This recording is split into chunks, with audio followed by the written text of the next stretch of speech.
அதாவது நாய்ங்கிறது கேவலமானது கிடையாது. நான் அதை வந்து ஒரு தப்பான ஒரு உயிரினம்னு சொல்ல, அதுவும் நம்மளுக்குள்ள வாழ்ற ஒரு உயிரினம் தான். அது நம்ம வாழலாம். அது ஒண்ணும் தப்பே கிடையாது. இந்த இப்ப பேசுறாங்க பாருங்க, இந்த குரல் கொடுக்குற போராளிகள்லாம் வீட்ல கொண்டு போய் இந்த தெருநாயை 2, 2 நாய வளர்த்தலாம்ல. ஏன்னா உங்களுக்கு தான் டாக் லவ்வர்ஸ் தானே நீங்க. உங்களுக்கு தான் நாய் ரொம்ப புடிக்கும்.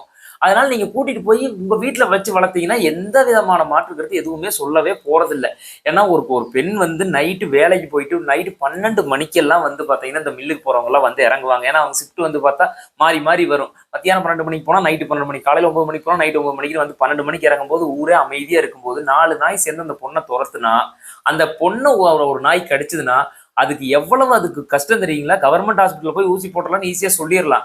அவங்க வேலைக்கு போ முடியாது. அவங்க ஒரு நாள் வேலைக்கு போகலைன்னா, அவங்க சாப்பிடவே முடியாது. இந்த மாரி எத்தன பிரச்சனைகள் இருக்கு தெரியுமா? எக்கனாமிக்கலா எத்தன பேர் பாதிக்கப்படுறாங்க தெரியுமா? இதெல்லாம் எந்த பின்னாடி இருக்கிற எதுவுமே தெரியாம, எப்படி உங்கனால இப்படிலாம் பேச முடியுது? உங்களுக்குன்னு கொஞ்சம் கூட அந்த சோசியல் ரெஸ்பான்ஸே கிடையாதா?